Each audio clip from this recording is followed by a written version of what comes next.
come about this decision.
Thanks. Bye. It has happened. Finally, dude. About time I'm off the team. Jaylen, we appreciate you. Okay, so who did we get for Jaylen? Doesn't even matter, dude. I'm just glad to be out of here. Jaylen, you're going to Philadelphia. Oh, sweet. Wait, did we just get Tyrese Maxey? No, we didn't get Tyrese Maxey. No way we just got VJ Edgecombe. No, we did not get VJ Edgecombe. So we got Joel Embiid and a couple picks? We got a couple picks, but we did not get Embiid. So then, who did we possibly get? We got Paul George. Oh my gosh! If it was legally allowed, I'd put you in a triangle choke right now, and I would not release if you tapped out. Okay, but you didn't hear the draft compensation that we got. I mean, if they gave us a lot of picks, we got 2 first-round picks. I take back everything I said. I'm going to put you in a Boston Crab. We just traded one of our franchise players for Paul George on a max contract and 2 first-round picks? Look, he wanted out. And on top of that, we just traded a Twitch streamer for a podcaster? Look, it's the only deal we had. I'm done waiting. No, Joe, please no. All right.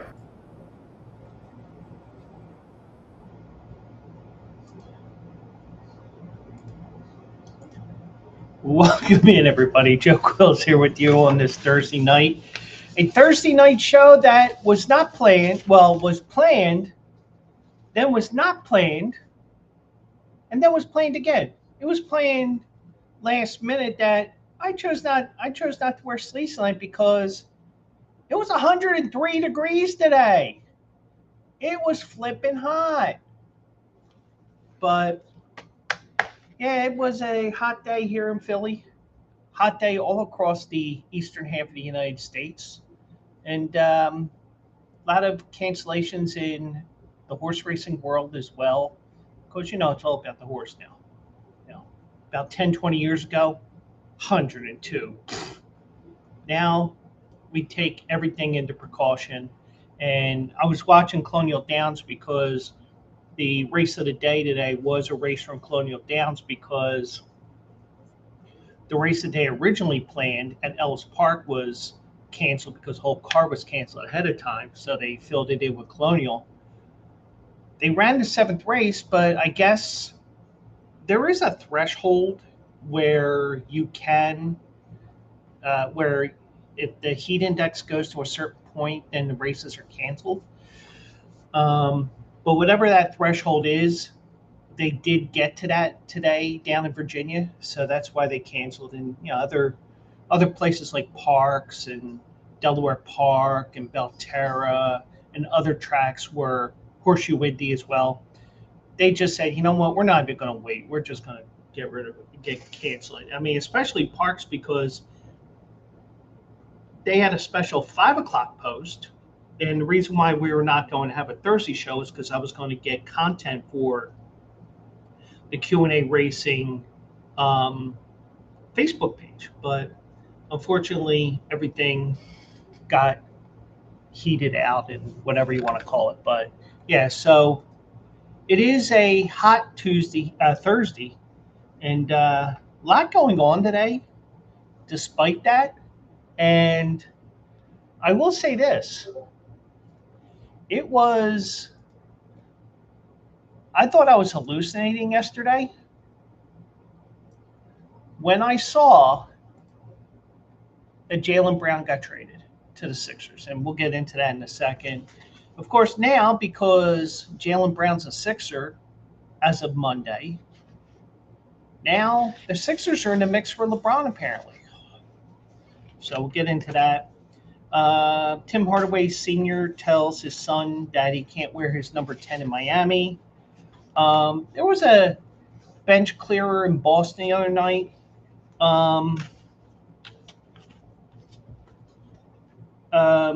4 different players got suspended. The 2 main combatants, if you want to call them combatants, I don't agree with the suspensions of those. I'll tell you why in a moment. Jacob Misiorowski, unlikely to start the All-Star game or pitch in the All-Star game. I'll tell you why. And it's not what you think it is. It's not an injury. But we'll get into that as well. So, hope everybody's staying cool because I was out at Constadter's yesterday and wasn't as hot as today, but yeah, it was pretty damn hot. It was about 98, about 105, maybe 110 with the humidity. And the one thing I said last night when we were sitting there right before the show started, I said, the temperature wouldn't be that bad if there was any wind. And there was basically no wind when we were sitting there at Constadter's waiting for the show to start. But yeah, so we got 3 more days of this. We hit 103 here in Philadelphia. So we got way up there. We broke a record for today, and we're looking at 100+ degree. I think 104 tomorrow. My phone will probably say 102. Yeah, my phone's saying 102 today, 101 tomorrow, 97 on Saturday. But the news is saying 104, 101, and then finally cooling off on Sunday. Where I mean, everybody's going to be dressing like Little Nicky, Adam Sandler in the movie Little Nicky, where he thinks it's cold as hell, but well, how that saying goes, but it's everybody's going to be dressing like it's the dead of winter, especially on the Market Frank Riddell and Broad Street lines, because anytime the temperature gets below 60 degrees in winter, everybody dresses like it's the dead of winter. But yeah, so hot here, and a lot of people were complaining. I know a lot of people were saying, "Oh, they should postpone the game or make it later or whatever." Now, in regards to the Phillies didn't have an issue with getting out, because if they really wanted to, they can wait till tomorrow afternoon to leave, because they're off tomorrow because Kansas City is hosting a World Cup match at Arrowhead. So obviously you can't. It's just like Citizens Bank Park. You can't host both events at the same time. So that's why they had to wait there. It's probably why the MLB schedule was so late being announced last year for this year, because of the fact that we got to figure out these World Cup issues. So I think that had a part in it. But I don't know when the exact date was, but I guarantee you it was. Guarantee you that whatever the date was will be earlier this year. So, but I do want to mention one thing here, and of course, this is the part of the show where I do not. Part of the show that I probably should have put it in the notes and other stuff here, but I didn't. But I am going to add this to the thing. The Phillies fan base at times can be whiny fucking bitches. Yeah, I said I'm a Phillies fan that said that. And I'll tell you why. And I said it a couple of times to people today. But people are saying, well, the Phillies should be home on the 4th of July. And I said, not really. So I answered a couple of people, one on Threads, one on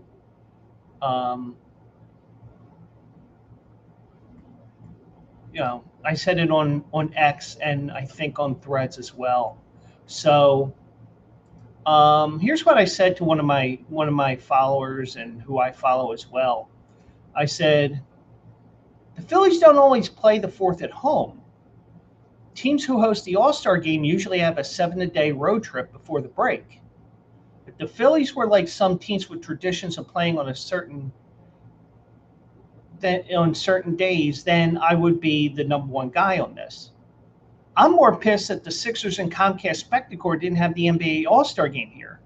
In 1976, the NBA, NHL, and MLB all had All-Star games here. So, and I've said this numerous times over the last year or so, when we started to really get into looking ahead to 2026, because nobody wanted, but the Phillies were going after the 2026 All-Star game like 10 years in advance. Because it's like 250, you were here for 200, blah, blah, blah. So, and usually, in many cases, when MLB has a new stadium, they usually give them an All-Star game fairly quickly. Happened with many different stadiums around the league, especially during that build that mostly every team had. But Philly didn't want it because they wanted 2026 because it was the 250th anniversary of the founding of the United States, of declaring our independence. So, and the reason why it got announced so far in advance, I think it was around 2019, Because I remember they announced it at Independence Hall. And I know it was before COVID. So they announced it, and they said that 2026 would be here in Philly. But the thing is, usually the All-Star Game isn't announced 7 years in advance. They did a solid for the Phillies in announcing it 7 years in advance because David Montgomery was on his deathbed for the most part. So they announced it, and unfortunately, David Montgomery died not far after that, and he did get to see that be announced before he passed away. So they did see that. They did see that through, and we've been sitting on this for 7 years here, and the World Cup was announced about the same time and all that, and also Philly sports fans should know that it's very, very rare that you have an event at the Link and at Citizens Bank Park playing at the same time, because there's only so much parking spots down at the center, or down in the complex, I should say. But I just think that, it's the 250th, blah, blah, blah. Well, there's more to it than just the holiday itself, because the Phillies don't always play at home on the 4th. Last year, I think they did. I mean, there's been years that they've been off. And, I'm gonna look this up now. Screw it. But it isn't like the Washington Nationals where they have an 11 a.m. game on the 4th. It isn't Cincinnati where they have the tradition of playing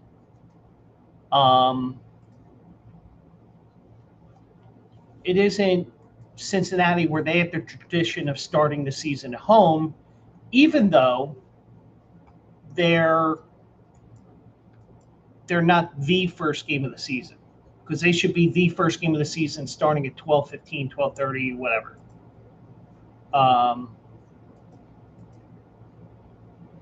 But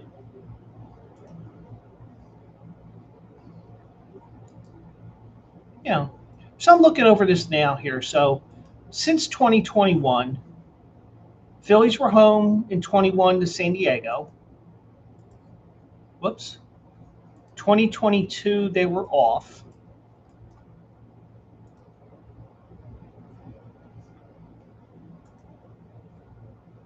But they finished the series with the Cardinals on the 3rd, and they played the Nationals on the 5th. In 23, Phillies were at Tampa Bay. 24, they were at Chicago, and they went from there to Atlanta. Last year, they were at home to face Cincinnati. So you do have that. So it isn't a given that the Phillies will play at home on the 4th of July. And I think in a way the Phillies kind of prefer to be on the road, because a lot of times, there's only so much police presence you can have, because remember, this is Philadelphia. This isn't a city where, ho hum, it's the 4th of July, happy birthday America, whatever. This is where America was founded. And we have things going on all day. Well, not this year because of the heat, but like, for example, you have the Medal of Freedom, I think it's called. That's going to the Pope. Now, he's not going to be here, but he's going to be via Zoom and accept the award in a video conference. But, there's still going to be the concert at the Art Museum, which there's big controversy with that with the mayor, because that's supposed to be a Wawa event Wawa Welcome America event and not a whatever she deemed it this year. But, things happen where the heat happens, and before you know it, you're looking at a 105-degree day, which we may have tomorrow, and probably close to that on Saturday. On top of that, you have the World Cup as well. So, but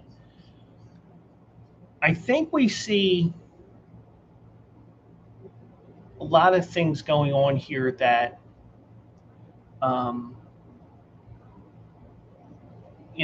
the Phillies alone aren't saying we must be home for the 4th of July every year.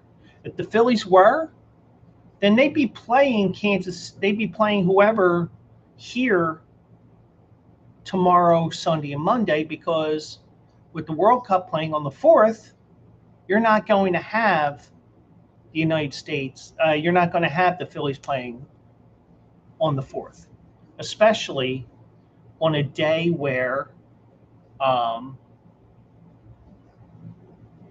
especially with everything going on. But, you could argue, well, why do they have the World Cup on the 4th, but not, But, I think in some regards, you may have a case where some cops will probably be double dutying, where they're going to be covering the World Cup, and then as the game ends and people leave, you start getting go towards the art museum. But I think the parade got shortened and all that. So, but because of the heat, but a lot of things have changed because of the heat, but you don't necessarily have any, but it's not because the Phillies should be at home. Should the Phillies be home on the 4th of July? Yeah, sure. Why not? But the thing is, you look at everything, the Phillies are not the Cincinnati Reds where they have to be home to start the season. They're not the Boston Red Sox where they have an 11 a.m. game on Patriots Day.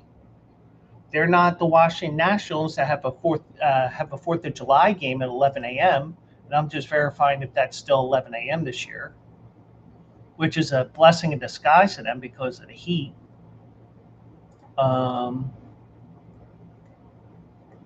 Washington has an 11:05 game on Saturday against Pittsburgh.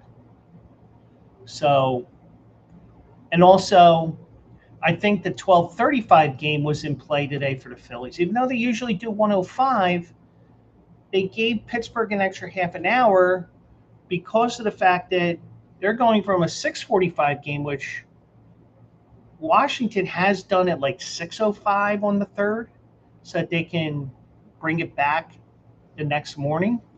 You go from a 6:45 game to 11:05 game, it's a little tight, and you get a thunderstorm in there, you're probably going to just screw it, we're just going to suspend the game. You do have, it's probably built into the schedule that we give them an extra half an hour so that they can get from here to Washington. So at least that's what I think. So everybody that I've seen that said, oh, the Phillies should be home for the 4th, shut up. We haven't always been a team that hosts on the 4th of July, so there is no tradition of doing it. It would be nice if it happened, but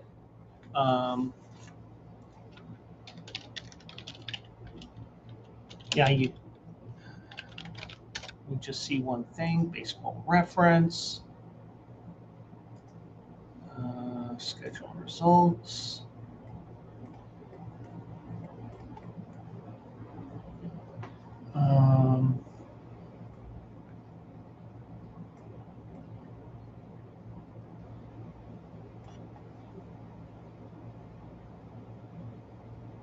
Phillies weren't even home on the 4th of July in 1976. They were in Schittsburg.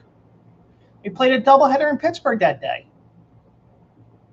So I don't want to hear the 4th of July, the Phillies should be playing at home. They didn't play in 1976 either. They didn't play in 1976 at home on the 4th. They came home on the 5th, but they were in Pittsburgh on the 4th. So I don't want to hear Philly should be home on the 4th because it's the World Cup. No. It's more because of the All-Star game, but still, it's just fitting everything into place here. So say what you will, but I don't know. And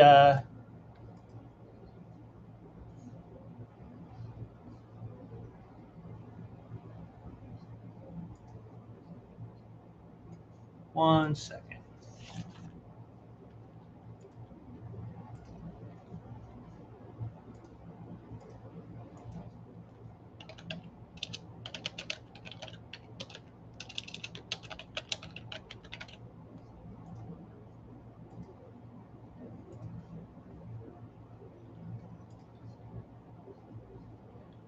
Yeah, I got my hopes up because somebody followed me, and here it's a bot.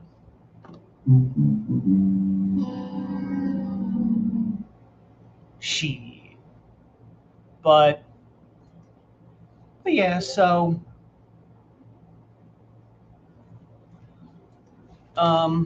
so just to close things out on this thought here, Phillies haven't always hosted on the 4th of July, and if they did, you got an argument. But your argument is invalid because they weren't even here for the 200th anniversary. So you lose. Now, I did tell you I was at Constarters yesterday, and they did go on. And one day I have to go off on their Facebook page and say, hey, listen, this guy they have the MC, Steve, you need to get rid of. He contradicts himself every week. We don't talk politics here.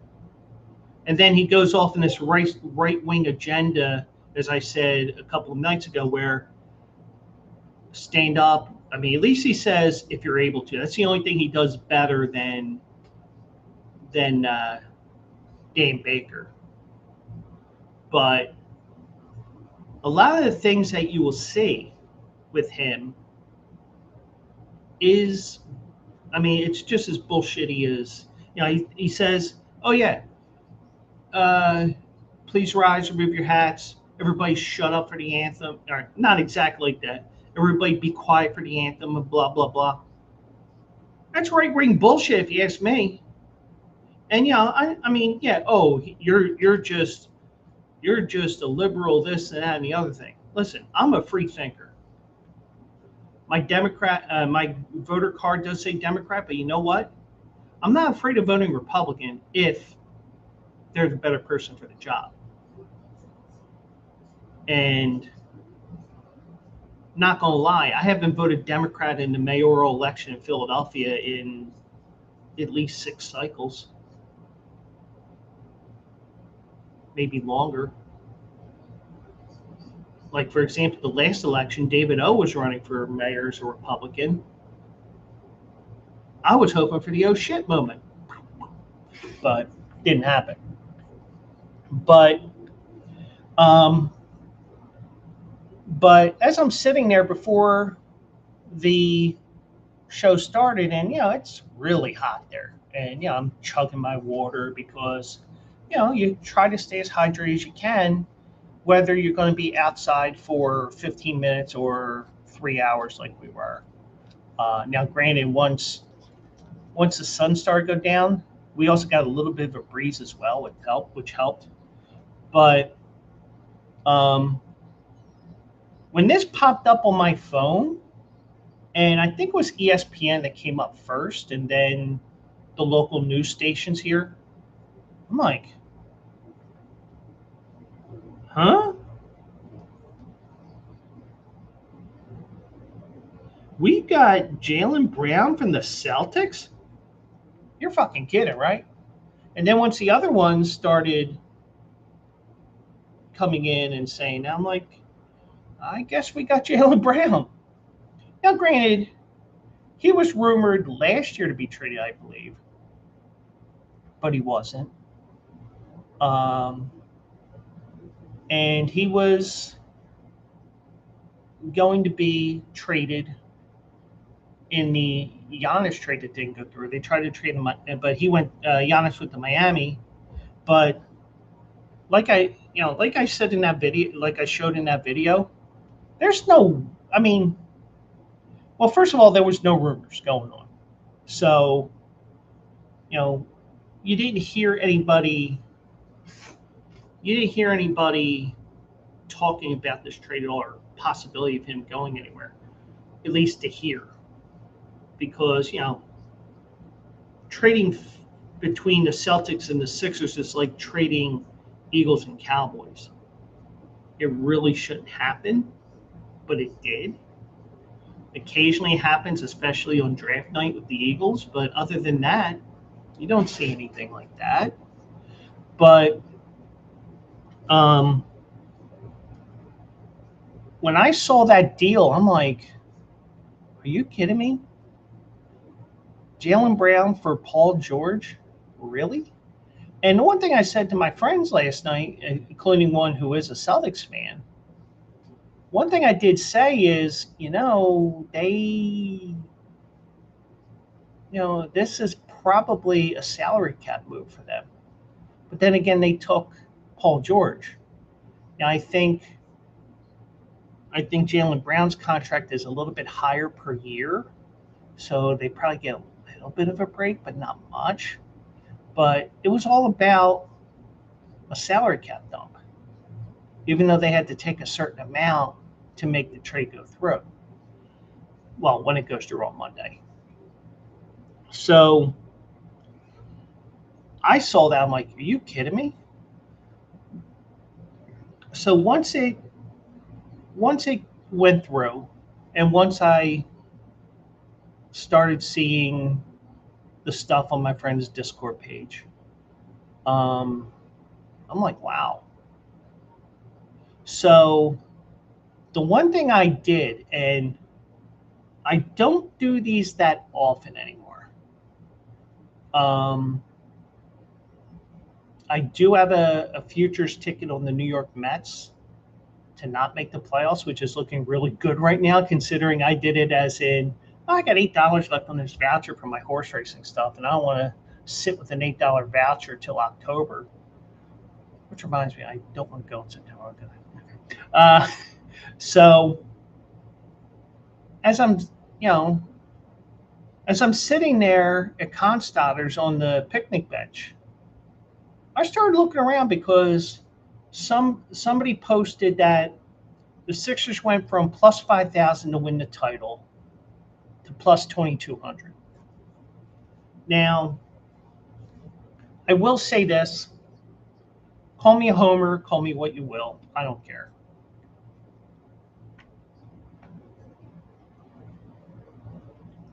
If it wins, I invested some good money. So my thinking behind it was, I need my towel because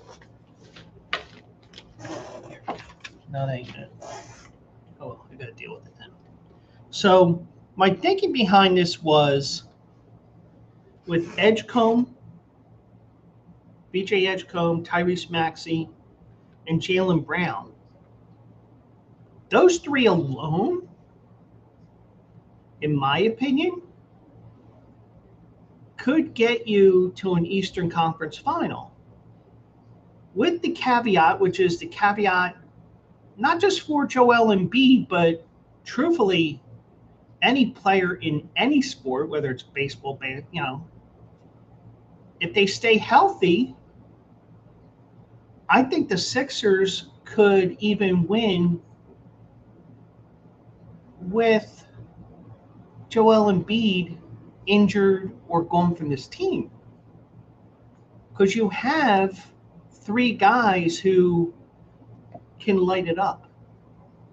And I think you got a veteran presence here that can help VJ Edgecombe, can help Tyrese Maxey, even though he's a professional. So I decided to put a couple of future wagers on the Sixers to win the title and be like, oh, you're overreacting. Okay. Well, after I tell you the second part here, I guarantee you I'm not getting 22 or 25 to 1. But the sports books reacted to this trade and were like, holy shit. Just like me, it's like, all right, what do we put this? 20, 22, 25. Different books have different things. So I jumped on it because I thought, if something like this were to happen in Philly, where this time next year we're talking about being the reigning defending NBA champions, I'm going to have that extra money in my bank account. So, I'd rather take a shot and not win than not bet at all and say, yeah, I could have had a couple $1,000. But I went on that because of the fact that I just think that if you take Embiid out of the picture, let's say he gets hurt again, I think that you can survive this next run, run next season without him. Now, people say, "Oh, you're nuts." Yeah, it's not the first time I've been called nuts today, let alone any other day. But don't be surprised if you see the Sixers being all kinds of trouble in the East. I mean, all of a sudden, the East is getting pretty loaded. Indiana could be back to where they were last a year ago before Tyrese Halliburton blew out his Achilles. You got the Knicks, who are the defending champions. You got Cleveland, who's been teetering. You have Detroit, who were upset in the second round last year. Probably needed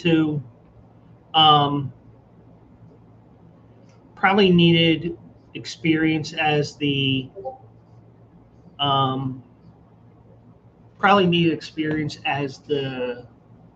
number one seed, even though they're still a young team, but they were in the playoffs last year. Now you get to the point where there are zero excuses for the Pistons. If they lose, whether it's first round, second round, Eastern Conference Finals, well, maybe if you get to the finals, there, you could say that coach could be on the hot seat if they don't get to the finals. But this is definitely a move where, oh, by the way, we can reenact that American Express card commercial on Major League where we're contenders now, something like that. But shocking to me, shocking to everybody, shocking to basketball fans. I mean, even the casual basketball fan like me is like, huh? But so Jaylen Brown said in a statement yesterday on social media today, I'm still processing how this all came down. I'm excited and disappointed at the same time. I earned my respect from the city, meaning Boston. I never asked for shortcuts or special treatment. I simply showed up every day, put my head down, and accepted every challenge. Well, if he does that here in Philly, he's going to be loved. And he might have his 7 retired here in Philly along with Boston. Now, the deal itself was Brown to the Sixers for Paul George, 2 first-round picks in 2028 and 2031, 2 second-round selections in 28 and 30, according to Sham Charania. Now, that deal cannot be announced until Monday because we're in that period where you can sign with the team or agree to a deal, but it doesn't become official until Monday. Now, His status, Brown's status was in question for weeks as the Celtics attempted to trade him to Milwaukee as part of a deal for Giannis, who was ultimately traded to the Heat. Brown acknowledged that saying goodbye isn't easy when you've invested your heart and stuff. Yeah, you invested 7 years. You were in the Eastern Conference Finals, I think, 6 times. But the irony of all this is he could have been a Sixer on draft night, but ended up getting Ben Simmons. I think the Lakers were the number 2 pick, and they whiffed as well. But they won a title in 2020.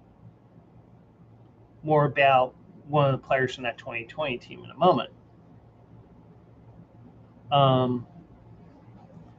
Brown continued, the relationships I built here, the battles we fought together, the championships we brought to the city, and the connection I share with the fans, I'll carry on with me. He finished 6th in the MVP voting this year. He was the second-team All-NBA selection, averaging 28.7 points per game, 6.9 rebounds, and 5.1 assists per game. And he plays defense, too. So guess what?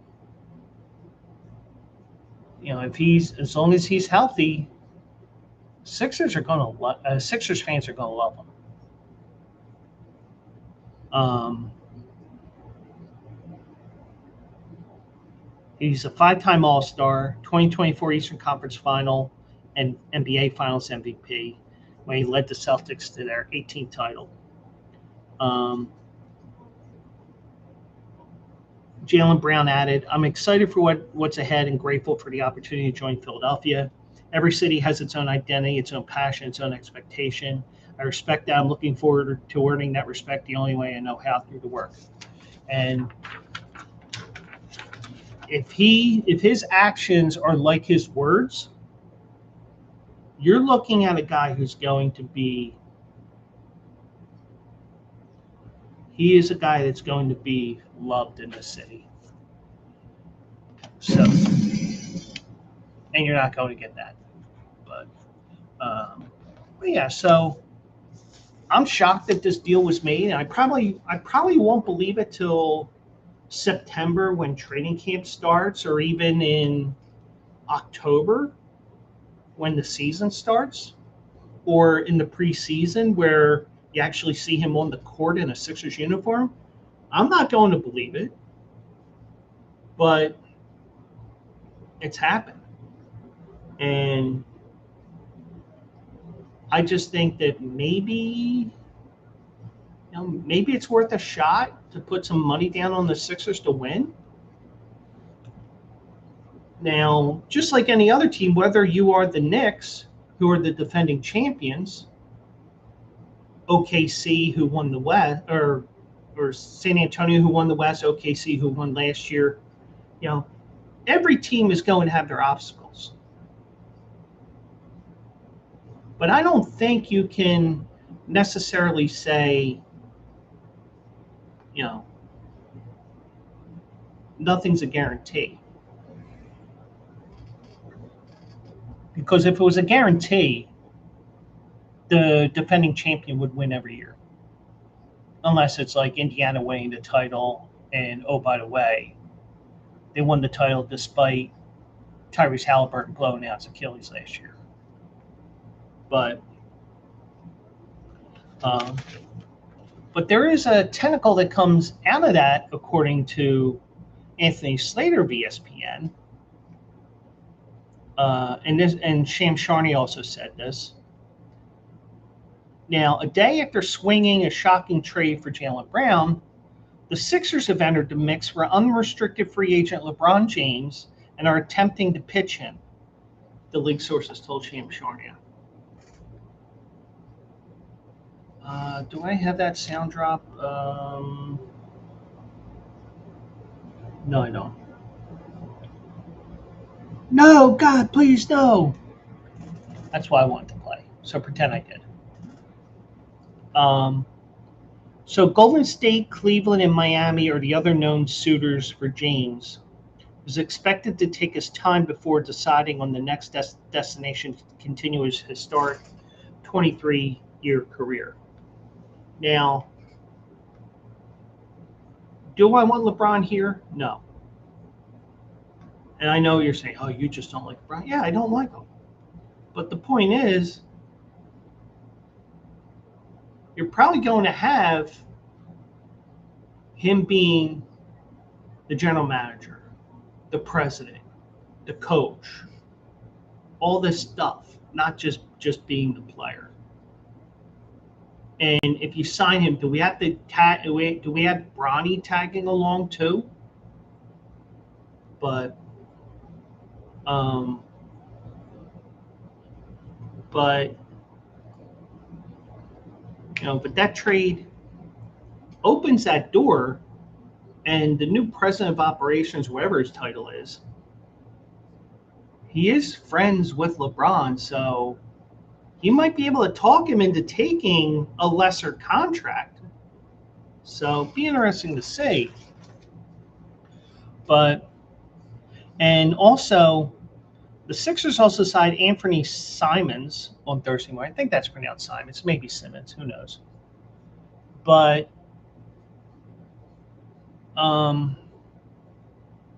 and they say in this article here that that's the type of roster upgrade that could help lure James, who has made it clear that he desires happiness, but also a legitimate chance to win at the highest level with the next team. But do we want his talents coming to South Philadelphia? I mean, I'm sure a lot of people would be arguing with me right now and saying yes. Make a deal with the devil. And from what I hear, the devil is in air conditioning tonight because it was so damn hot in Philly. I wouldn't be surprised if maybe. I mean, it would be surprised because, I'm such a malcontent with Philly sports at times. But I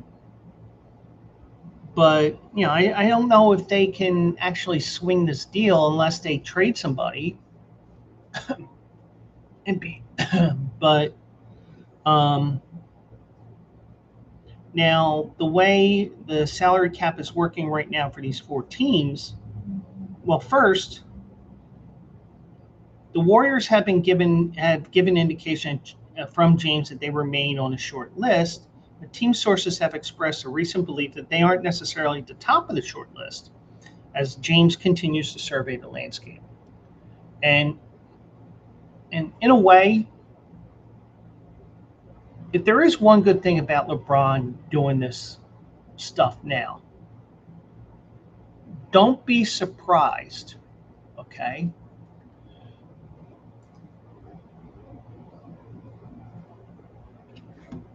Don't be surprised,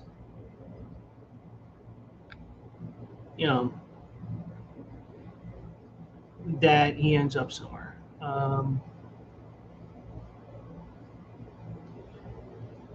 So, I mean, I wouldn't be surprised he ends up here, but I mean, if there is one good thing about LeBron is he's just not signing with the first person right away. He's not signing with he's not signing with the Knicks because it's the Knicks, it's not whoever. And a lot of the players are just looking for money. And in a way that's good that you're looking for money and whatnot, but in a way, if I want to win and I'm a top player in this league, even after 23 years, or somebody at the back end of his career wanting one more title, I want to make sure I pick the right spot. I want to make sure that I end up going to the team that's going to give me one last title, make me happiest, all the stuff that LeBron is allegedly saying. Now, the Warriors still have pathways to clear enough space to get James the $15.1 million non-taxpayer mid-level exception, though the math is increasingly tricky after their recent signings of Kristaps Porzingis and DeAnthony Melton.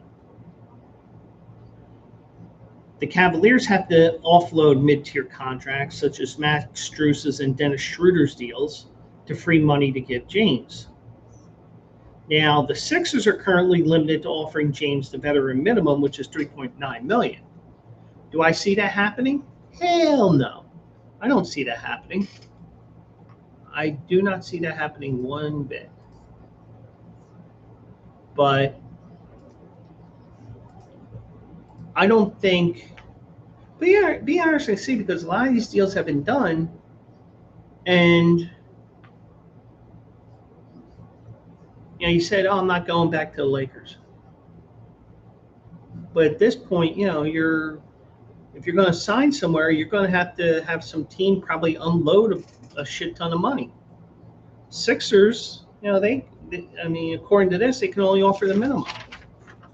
But I don't see him playing for just the veteran minimum, even though he's made a shit ton of money. But, we'll see. But I don't know where he goes. I hope it's not Philly. But you might have to make a deal with the devil to get that championship that hasn't been here in Philadelphia in 44 years. Well, it'll be 44 by the time next June comes around. So, we'll see. So, I'm sure this will come up before we know it, and we'll go from there. So that was the case there. And I did see this story here. That's NBA related. We're really talking NBA tonight. Now, this one is more of a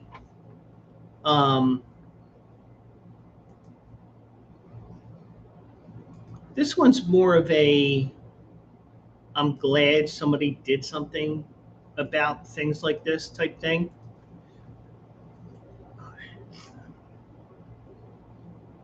But I did see today that Tim Hardaway Sr. told his son he's not wearing his 10 in Miami. And I have to say thank God for that. Because we've seen it a couple of times with this younger generation that has come into different sports. Somebody did it with the Yankees. I don't think it was Aaron Judge. I think it was somebody wanted Mickey Mantle's 7. It's like, really, dude? But occasionally, you see somebody trying to get somebody's number. And it happened a few times with the Giants, New York Giants, where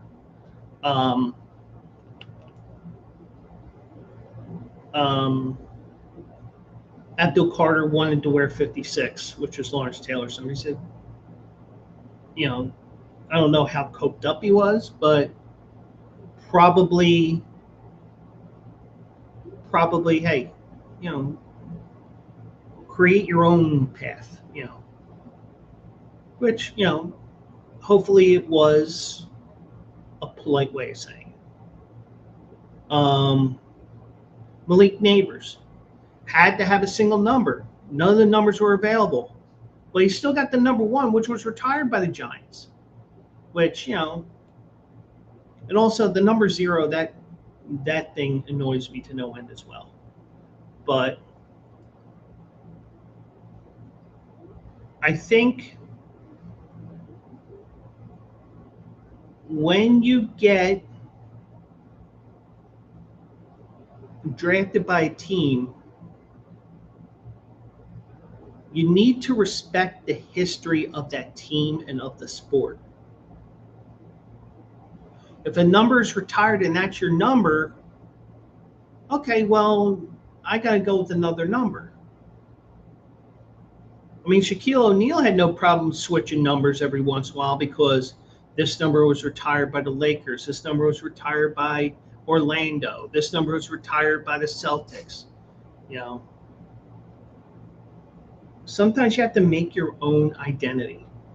And like, for example, Aaron Nola wore number 10 at LSU, even though Aaron Nola is a meatballer now. He had the opportunity to say, hey, can I have number 10? Now, we don't know what happened.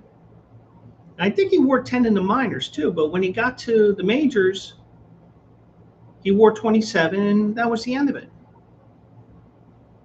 And sometimes you get a situation like Mitch Williams when he got traded here from Chicago in 91, 92, somewhere in that range. I think it was 90 or 91, actually. John Kruk had 28. Mitch Williams wanted it, offered 2 cases of beer, allegedly. Done deal. But I just think that you have to realize the history. Now, I understand why Tim Hardaway Jr. would want his father's number because, hey, that's family. I can continue the family name and stuff like that. But in the end, no, you don't. You have to realize certain numbers are retired for a reason. Now, granted, Tim Hardaway, should he have his number retired by Miami? It's kind of like Yankees, some of the numbers that they have on there, even though they've had so many world champions and all that. Paul O'Neill, really? The Mets, David Wright, really? They're never getting into the Hall of Fame. I mean, criticize the Phillies that, you have to get into the Hall of Fame to get your number retired. But, I respect that, even though I don't really like it because, like, for example, Chase Utley should have his number retired. Some will argue Jimmy Rollins. I say no. They just have them as unavailable. Personally, I think you need to make Jimmy Rollins' number available because he was a lazy shit at times, and he only hustled when he wanted to. Surprised nobody wants Charlie Manuel's number retired because he won a World Series. No, he did not win the World Series. Jimmy Williams did. But here's the story with Tim Hardaway. Junior headed to the Heat, bringing 3-point shooting prowess and to a revamped team built around Giannis. But he won't have the number 10 jersey that he wore in college and portions of his NBA career. His father's not allowing his number to come back into circulation for the Heat. Tim Hardaway Sr. said, my legacy is my legacy, and he's doing it his way. Even though he likes to wear 10, he loves to wear 10, but that's not coming down from the rafters. Tim Hardaway Sr. told WQAM on Wednesday. And I salute Tim Hardaway for saying, my number's retired. I'm sure, I don't know how the tone was on there, but I'm pretty sure it was pretty much a civil tone, nothing rude about it. But probably behind the scenes, he probably told us, don't even think about it, But, yeah, so I appreciate that Tim Sr. said no. Now, the elder Hardaway played for 5 seasons from the Heat from 1996 to 2001. He was named to the All-Star team 2 times, All-NBA first team in 1997, and second team in 98 and 99. Let me see one thing here.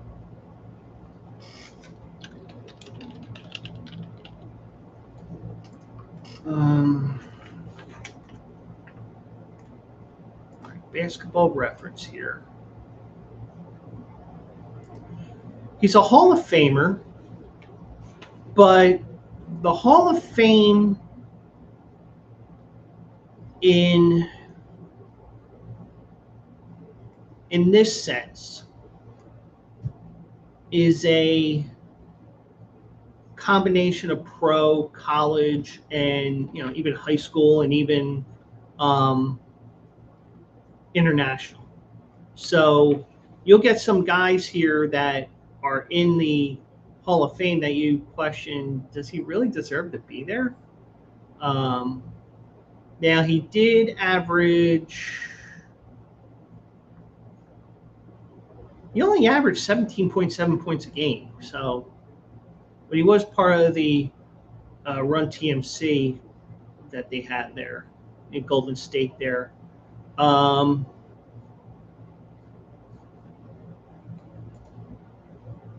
to see here. So he played from 96 to 2001.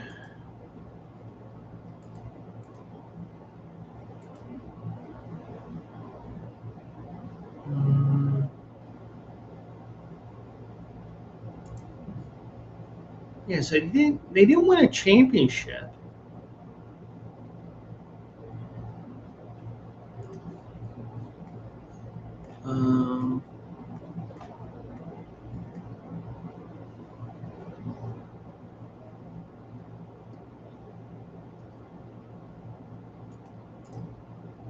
Because they kept meeting up with the Knicks.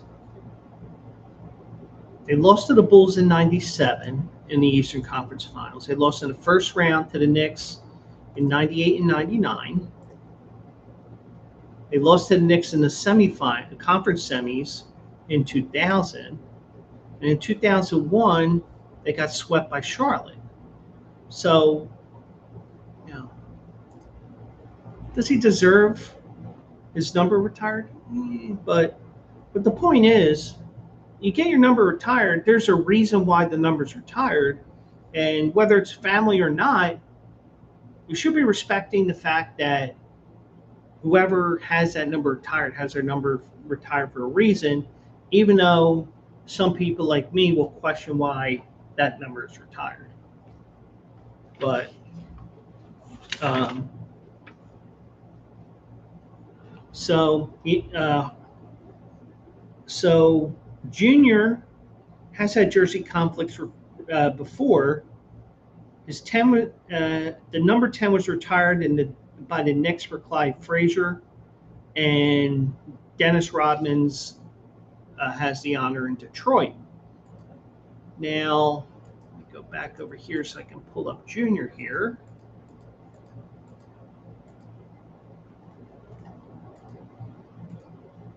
And pull up his basketball reference. Yeah, he wore 5 with the Knicks. He wore 3 with the Knicks. He wore 11 in Dallas, but he eventually got the 10 there. And he wore number 8 with the Pistons. So he has worn different numbers. But I understand why he tried to push that, because, hey, it's Dad's number. But so Hardaway did say today or yesterday, this is tough to do. And when it's up there, you want it to stay there and you don't want nobody to touch it. Fair. I love him. I love him to death. I'm happy for him. Now he's going to his hometown team. I never done that. So I'm happy that he's doing it. But no, he can't wear number 10. I think that's fair. At least that's what he's saying to the media. He may have been a total dick to his son. It's like, don't even think about wearing my number.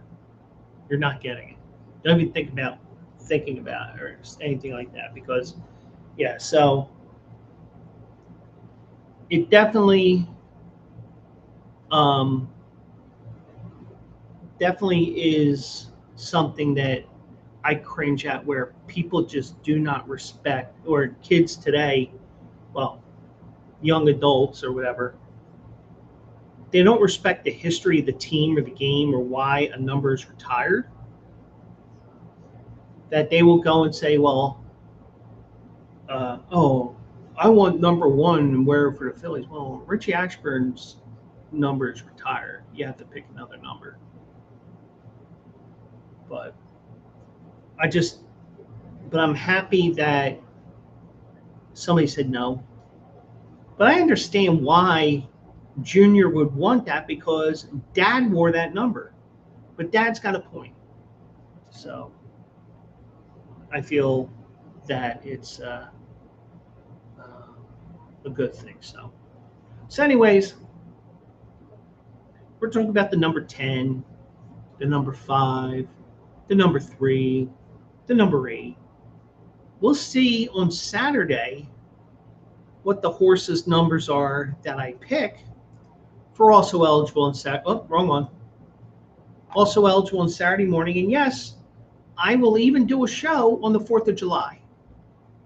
And every Saturday morning, 10 a.m. Eastern, 7 a.m. Pacific, we're live, except if I'm sick or whatever. But every Saturday morning, and we're going to be celebrating the 4th of July with racing from Saratoga. Tomorrow's opening day, weather permitting, and hopefully they get it in because they have some good races there tomorrow. And we'll get everything going at 10 a.m. Eastern, and hopefully we'll get you guys some winners. After last week, where I had three races, I looked at all 3 races. My horse finished 3rd, but that'll be Saturday morning at 10 a.m. Now, I did see this tonight, and there are rumors going on around here. And let me find this here. If I did not,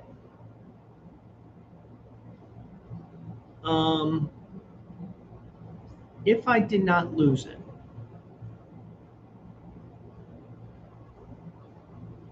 I think.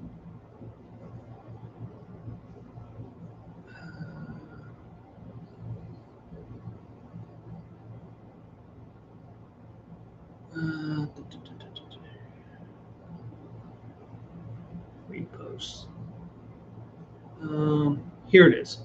This is from Extra TV. Extra on Threads. They are reporting through page 6, which I think is the New York Post paper, the section of the New York Post, I believe.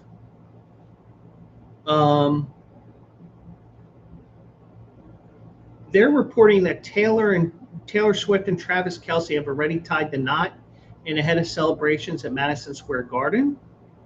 The outlet reports they have been told the couple already exchanged vows in front of a tiny group of loved ones. They are already married, one source insisted to page 6. They say Music Insider in Nashville also says the pair already got legally married. Another source said there are rumors of a small ceremony that happened recently in Tennessee. So, so be it. But I'm sure all the Wifties, as I call them, because in my opinion,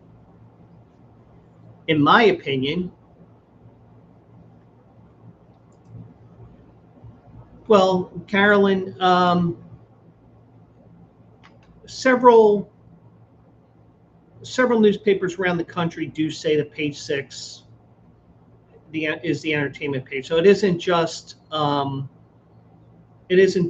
New York Post. Like the Trentonian used to have a page 6 years ago. It's basically a thing for the entertainment page, the top entertainment stories that they have. So they may be quoting the New York Post, which would not surprise me because it is New York, but that is the case here. So I think that is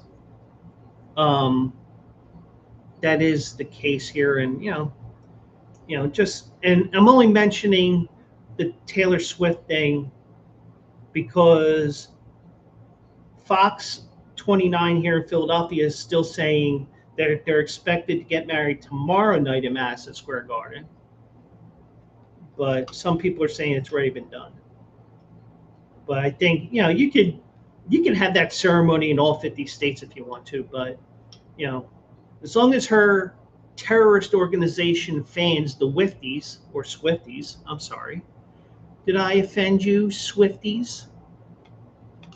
Report me to Twitch. I don't care. You are a terror organization, in my opinion. But I just feel like,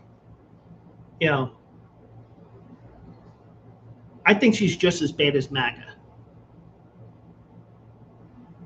But that's just me. But I'm just happy that we don't have to deal with her doing whatever. But it is what it is. But that's just something I saw in passing day. I couldn't care less.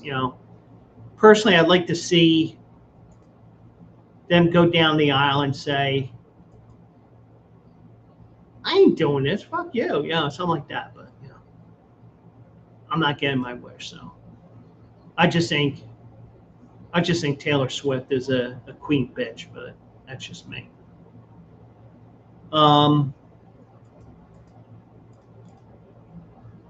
So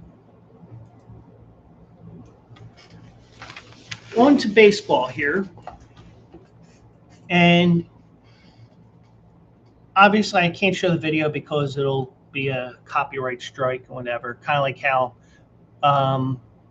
there's certain things that you can't do, whether it's Twitch or YouTube or anything else. But on Tuesday night, Kate Cavalli, who's a pitcher for the Nationals, and first baseman Wilson Contreras were the instigators of a bench clearing brawl. Well, it was a little bit of a brawl, but you saw it had the potential of being something, but it's got quelled.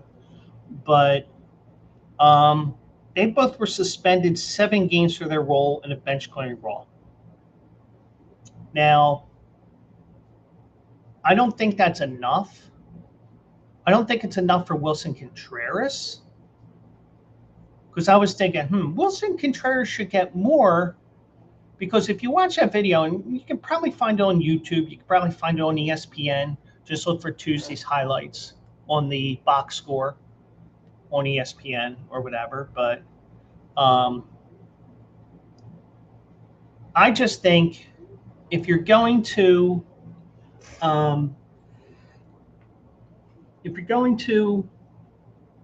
suspend somebody,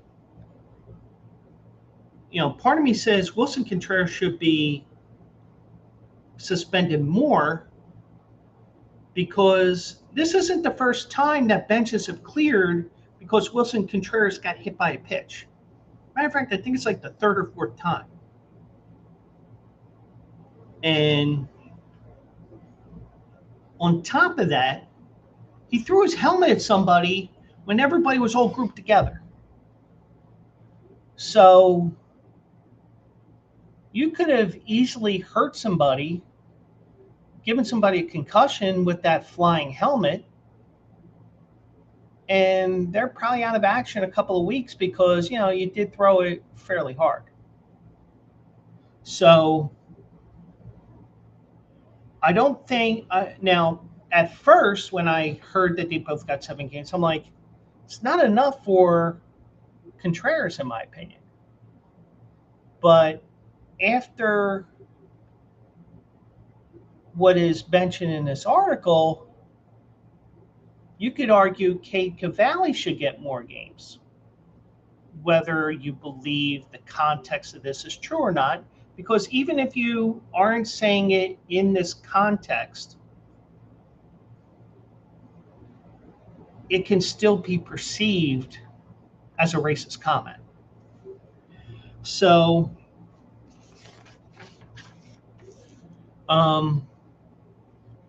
now first, before I get into what Cavalli did, it's unknown if the players are going to appeal.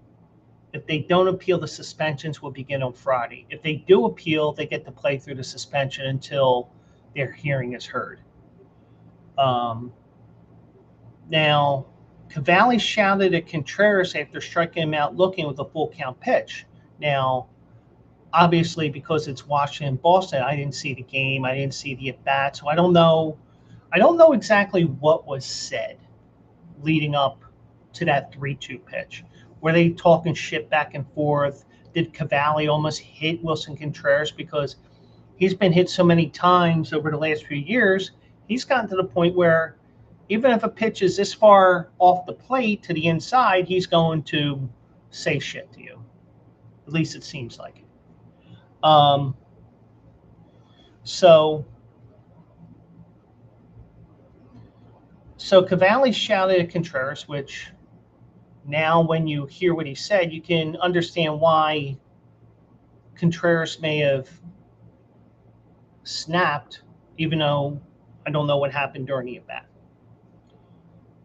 So just looking at that last pitch, he struck him out looking with a full count pitch in the 4th inning. And he said to him, "Sit down, boy." Now, that may seem harmless, but the term boy has a racist history in the United States. Now, Contreras, who is Venezuelan, demurred when asking after the game if he felt there was a racial component to Cavalli's word choice, adding that he plans to let the MLB handle that. Now,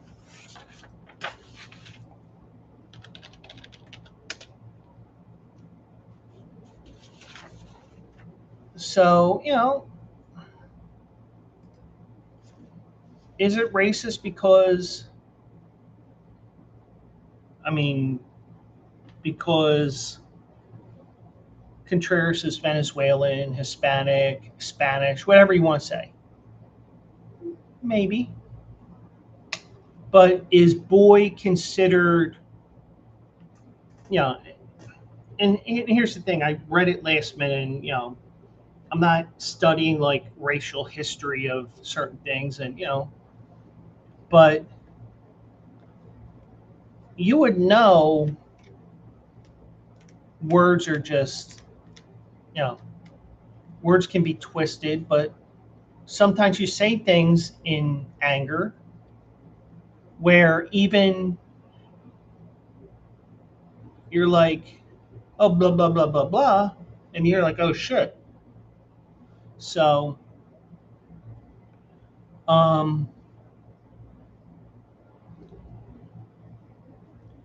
so a few words were exchanged after the initial incident.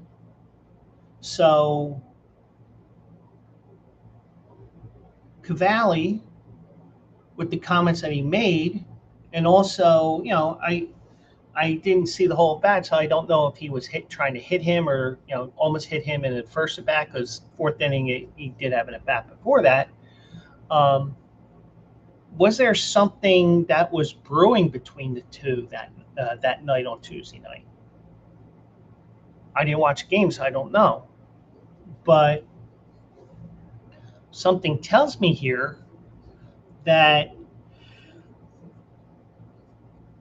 something probably happened. Well, we don't know. I mean, just with this article that I'm looking at. But Contreras did charge the mound. So whether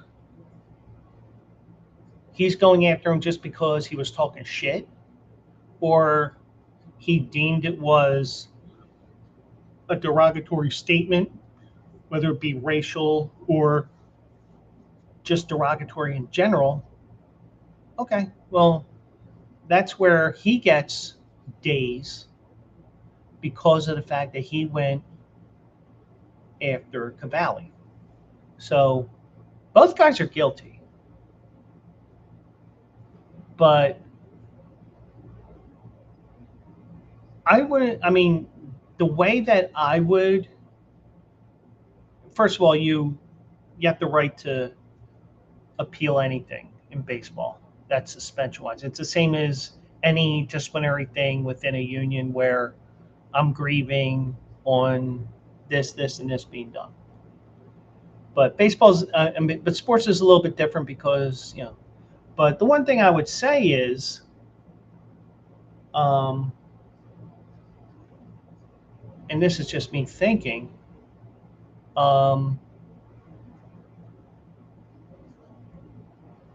if I'm Wilson Contreras, I'm saying, he called me boy, which can be considered racist or whatever. It's a derogatory word. He should have more than me.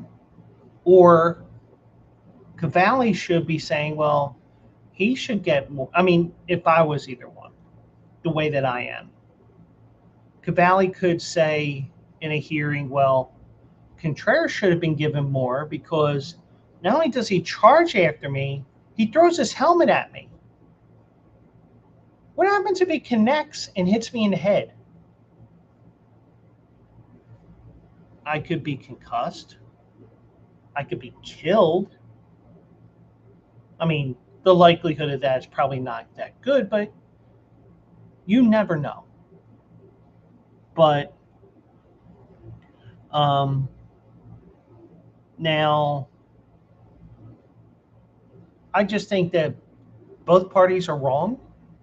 Both deserved something in that range. And usually a pitcher is going to get 5 games minimum as a starter because that's one full rotation. But I think he gets a couple extra days over the 5 because of the boy comment. Contreras is probably a couple of games because, oh, here we go again with this bullshit, and a couple extra games for throwing the helmet. So, I don't know about you. I think they both should have gotten more for different reasons. Cavelli for the boy comment. Contreras because this is like the 3rd or 4th time he's ignited the benches to clear, even if nothing happened. I think just the fact that you're about this close to having a bench clearing brawl and everybody fighting, then yeah, you need to discipline him. At least that's how I feel. But Cavalli did apologize yesterday. And this probably gives the hint that, yeah, this was a racist comment. Even if it is the most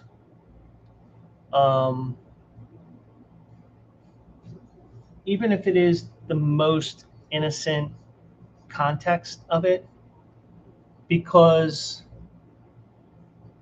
as a pitcher,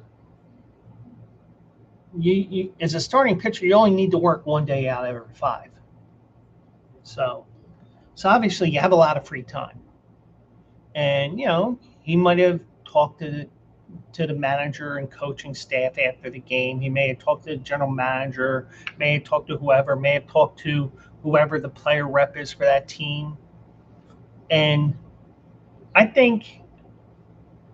don't think, and of course I haven't seen the video, but I would think that this is him on his own saying this and not anything to try to get his suspension reduced or anything like this. I think this is him as a human being saying something like this. And also knowing the socioeconomic class of the city of Washington, D.C. as well. So he said, I'm extremely torn up about the way things were perceived. Obviously, there was no ill intention behind it. Whether it is or not, but I think you have to take him for his word, especially if this is the first time that something like this happened to him. Because, even if you don't believe that, even if you're not a racist, sometimes words slip out because, even if you don't believe in certain things, sometimes you just say something. It's like, where'd that come from? I don't know. But that's just me. But he said, my teammates know me, my family knows me, the organization knows me. I couldn't sleep because of it. It hurt my heart knowing that if there's a 13-year-old black kid in D.C. that sees that looks up to me and thinks they perceived it in a way that wasn't intended the way it came out, and he's not looking up to me anymore. That hurts my heart. So he realized he is a role model for kids. No matter if it's white, black, whatever. So I think probably what happened was somebody did talk to him after the game. They said, and I'm sure, now I don't know if, I'm sure the team, or at least the players rep, gets the report because of the fact that this is a union matter because he was disciplined by being thrown out of the game. So if they handle this as a union matter, like union matters that you have in a typical union job, yeah, you're going to have different things that you have to that you have to handle. I just think that somebody did talk to him, and they heard what he said. And I think they said, that could be perceived as this. It could be perceived as a racist comment. Also, with the fact that Wilson Contreras is not white, that it could be perceived as a racist comment. So, and I think once you calm down, and it may be Kay Cavalli is the nicest person in the world. And we don't know exactly what was said leading up to this 3-2 pitch. But whatever happened, he has to sit down. Contreras has to sit down. I just think that both don't get enough time here.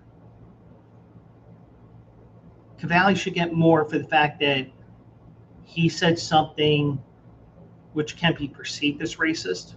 I think Contreras should be suspended more because this is the third or fourth time that he's been part of some bench clearing issues. I'll just call them issues because they weren't full-fledged brawls, but it's been a couple of times already this year.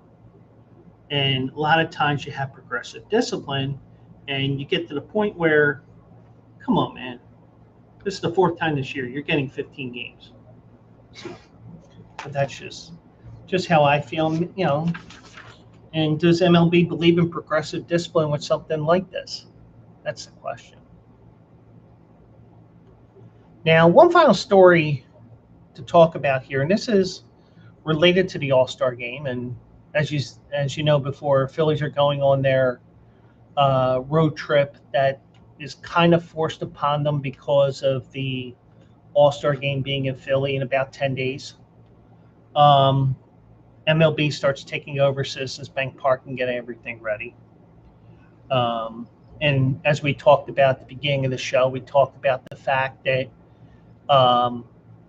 Major League the Phillies, a lot of Phillies fans were whining, oh, the Phillies should be home for the 250th. Well, as we said earlier, Phillies weren't home for the bicentennial day in 1776. They were in Pittsburgh for a doubleheader. And they don't always play at home on the 4th anyway. So this wasn't Washington playing on the 4th every year. This isn't the Red Sox playing on Patriots Day. This isn't Cincinnati playing opening day every year at home. This isn't a tradition unlike any other. It's not even the Masters. But we do have here that Brewers ace Jacob Misiorowski. He says he wants to play in the All-Star game, but he understands why it probably won't happen. Now, the Brewers are playing to have Misiorowski start Tuesday at St. Louis and again on July 12th at Pittsburgh. July 12th is a Sunday. Now, over the last few years, the MLB put in a rule where pitchers that with starting assignments on that Sunday before the break are ineligible to pitch in the All-Star game 2 nights later. It's all part of we got to protect these arms and stuff like that. But, I mean, it isn't anything other than it's just a rule that they've put in play over the last 5-10 years. So getting some extra rest during the All-Star break could help Misiorowski, who already thrown 104 innings with his first full Major League season just past the midway point. He threw a combined 141 in the third innings last year, including his work in the minors, the majors, and the postseason. Now, he said it helps that he already got some All-Star game experience last year because it makes it a little easier, it makes it a little cooler. You get to be one of the guys, veterans you were there with last year, kind of got to be in the background and watch, so it's fun. And the thing is, a lot of people were questioning about him only being in the All-Star game with five games pitched. But I think part of the thing was there were so many people that were backing out. It's like, we got to take him, don't we? So that's part of the reason why they did that last year. But so unlike last year where people questioned him being an all-star after 5 starts, there's no question he merits a spot on the roster this year, even if he's unavailable. He's 9-4, ERA of 1.47. He has 156 strikeouts. He threw a fastball last Friday against the Cubs that went 105.5 miles an hour, matched the third highest pitch since tracking began in 2008. Over his past 11 starts, he's 8-2 with a 0.63 ERA. He struck out 105 in those 11 starts. Opponents are just hitting 128 against him. Now, but Misiorowski did give up 5 runs on Thursday, which is a career high, losing a head-to-head battle with Cincinnati's Chase Burns, who's also likely an all-star. But Chase Burns may be in the same situation as Misiorowski because he probably ends up pitching that last Sunday before the All-Star break, which means he would be ineligible if he's selected. So, but keep that in mind when you see last minute that certain players are supposed to be, certain players are getting picked up at the last minute to be in the All-Star game, or you'll start hearing it on Tuesday or Wednesday when, oh yeah, he will pitch on Sunday, so he's going to be ineligible. Or maybe, if he was pitching for the first time in the All-Star game, I would say, well, do you want to take the day off on Sunday? But I think that a lot of this, sometimes you do these things for the good of the player, and you may criticize it, but it is worth the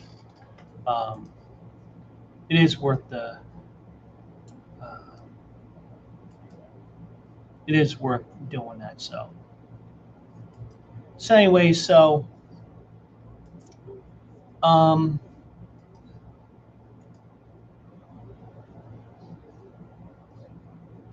will be live again Saturday morning at 10 a.m.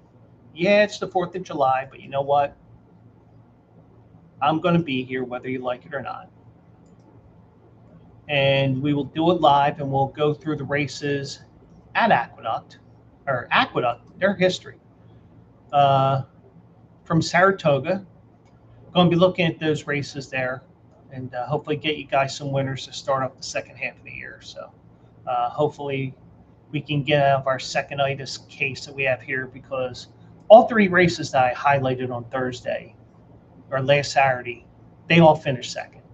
But hopefully we can get some winners on Saturday. So, but that's going to be it for this show. And this was not supposed to be on Q&A Sports Zone. Oops. AJ, sorry. I will fix that for next Thursday on this particular thing that I have. But we'll be live again Saturday morning at 10 o'clock. Saturday show will be on the Q&A Sports Zone, as well as everywhere I've been streaming tonight. So come on in at 10 o'clock. We'll have some fun, look at a couple of the races, and see if we can get you guys some winners and latest news and heat. And I might have to come up with a plan just in case something happens where we have a cancellation involved. But either way, hope everybody stays cool out there, especially in the eastern half of the country, because it's going to get worse tomorrow, but it will get better on Saturday and Sunday. At least on Sunday it will. And by Monday or Tuesday, people in Philly are going to be dressing like it's the dead of winter when it's 85 degrees out because it's so cold. But anyways, that's it for now. Do appreciate each and every one of you. Let's do it live Monday night at 9 o'clock. And If you want to join me for some horse racing action, join me at 10 o'clock Saturday morning. We're also eligible. And check out Q&A Racing for my Quills Picks winners articles, and hopefully we do get you more winners. We did have one yesterday. We did not have one today, but that's what happens when you have a closer coming from the clouds to win. But that's it for now. Thank you so much.